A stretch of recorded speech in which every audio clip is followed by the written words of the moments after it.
Anyway, what I'm trying to say is this. I couldn't say this if I didn't know it, okay? Because I don't want to go to hell for lying. I've said this over and over again. Am I a human being? Do I make mistakes? You bet your rear end I do. But if you can see the personal emails that I get from different areas, from policemen, from military, from special forces, ex-special forces, ex-State Department officials, am I trying to toot my horn? No, sir.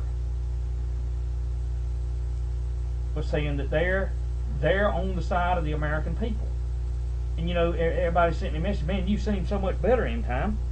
Well, when you get some encouragement, man, when you get some uplift, great day in the morning. I mean, you know, you pray and you seek God and say, give me something good, God. I know everything I'm seeing is doom and gloom, but give me some hope in the midst of all this chaos. And so I believe through the providence of God, He has through people.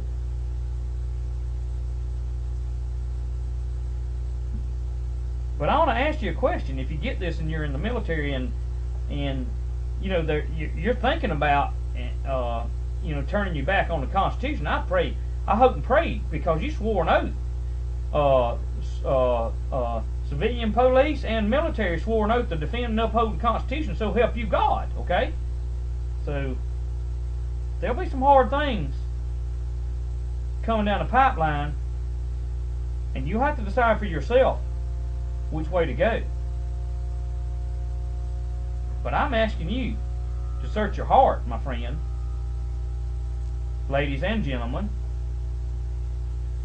and to make sure whatever decision you do make, you're able to live with that decision when it comes to whether you'll uphold and defend the Constitution or whether you'll go with a presidential executive order, no matter how stupid and ignorant it is.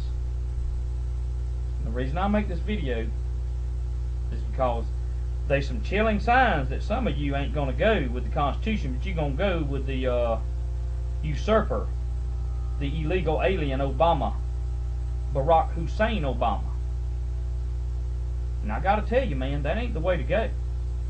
The way to go is the Constitution of the American people. That's the side to get on. That's the winning team. And I'm not saying you ain't already on it, but I'm saying there's people out there that aren't, that should probably consider it. And just weigh it out in their heart, you know. Because I got to tell you something. If you're in the military, you're in law enforcement, and you have to go out in real-time exercises because Mexico's invading us or because there's a bunch of gangs and thugs, hey, I welcome your wife, kids, family, everything, and I'll feed them, buddy. Me and my wife and kids will feed them. You know, we'll take care of them. But if you turn the other way and you come against us, well, in time probably would still feed your kids and wife. Just the man I am. But if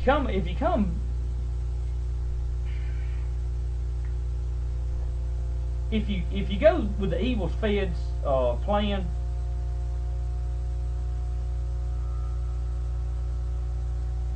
that means you turned your back on your oath, and I beg you not to do that. Let's just leave it at that. I don't want to get no deeper with this, man. But let me throw some stuff out that's going around in the intel community. Okay. The reason I tie this in with what I said to the military and the police is because it all ties together. And I'm hoping that the military and the police will see this and that they'll be encouraged by it too. And that they'll think and make their decision on which side of the fence they're going to be on. But there's a lot of chatter going on.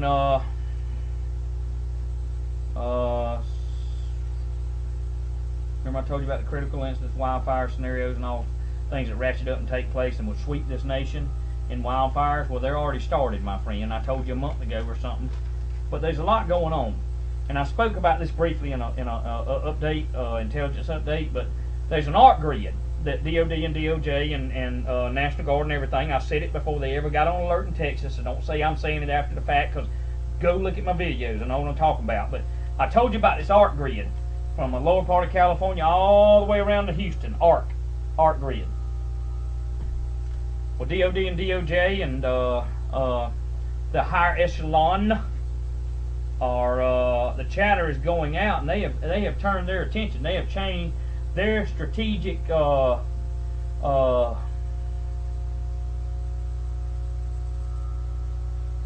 their strategic plans have changed due to intel and chatter across the border in Mexico and within the USA.